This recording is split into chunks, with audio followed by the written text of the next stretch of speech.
So ano po yan? Ang basa, sir. Ah, Basa. Basal na, basal na. so nabasa na ni mama.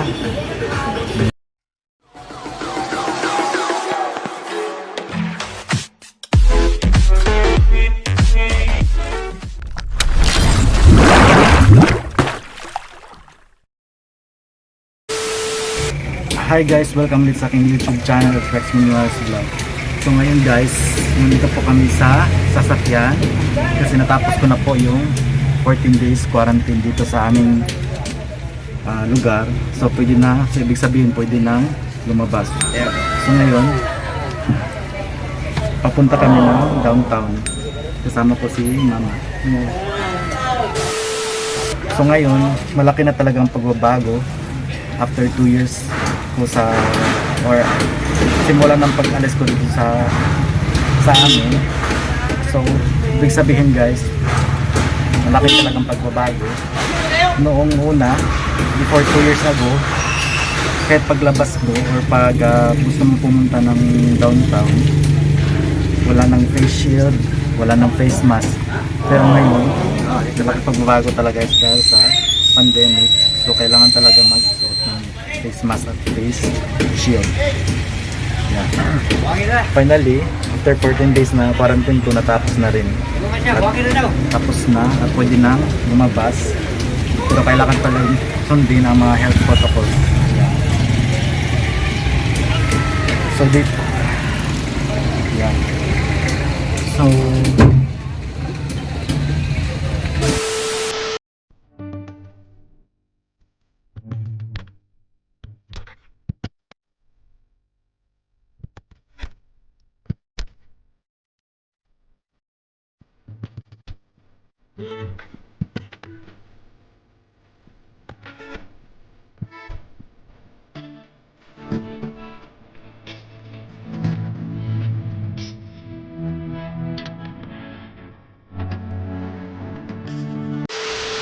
hi guys, so nandito po kami ngayon sa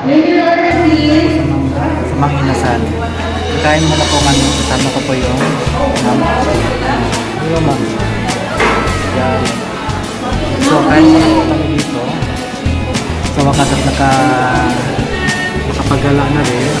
Mama, anong in-order mo ma? Favorite mo? Ha? Sisig baboy? Oh, yan pala ang favorite mo. Ano pa? Yun lang. Yan.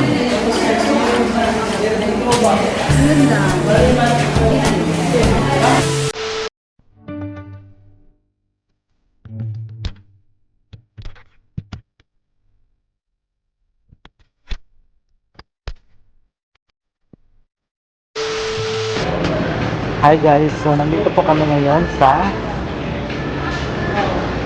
bilihan ng mga eyeglass. Kasi si mama need niya ng reading glass, di ba ma? Need niya ng reading glass kasi sa tuwing gagamit siya ng cellphone, hindi masyadong klaro sa kanya. So kailangan niya ng reading glass.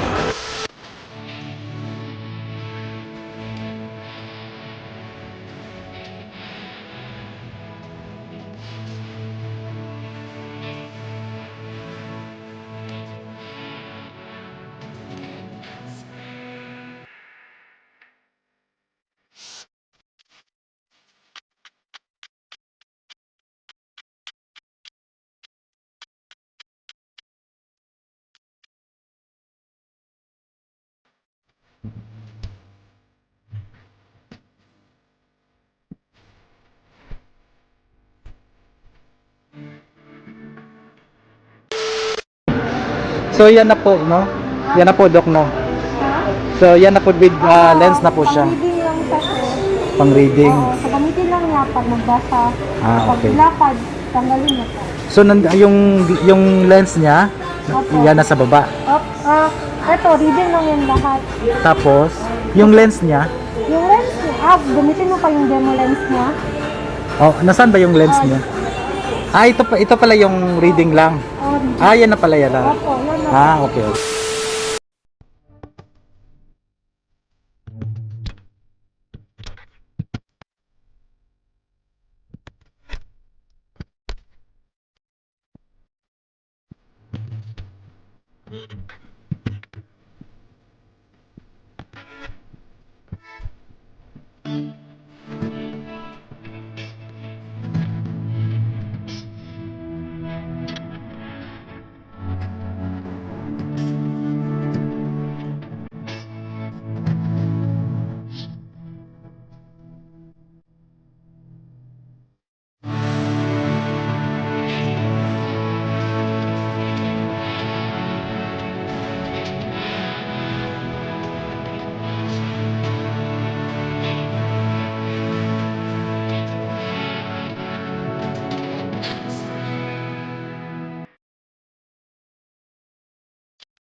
Okay guys, pauwi na kami.